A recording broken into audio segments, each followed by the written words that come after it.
how do teams deliver an outstanding embedded user experience? Well, it starts with the design. The design concept, non-compromising. Design what you want. Don't design around artificial constraints that you may or may not have.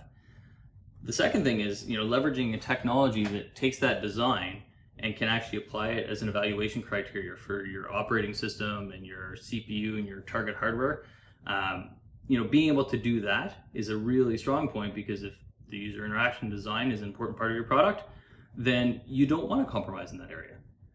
When you get to implementation, inevitably there will be changes.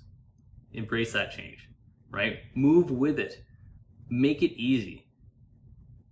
Take it and apply it to the embedded system, your embedded product, and then know when you're hitting limits, how you take that limit information and don't just, sort of single party make changes, right? You want this notion of informed consent, of having the whole team involved in what trade-offs have to be made, what changes have to be made, and keep to the original goal of what your user experience was, right? Because you may be pushing limits in memory or CPU, and the compromises that you make may actually boil up to the design and make for a better overall user experience on the target hardware.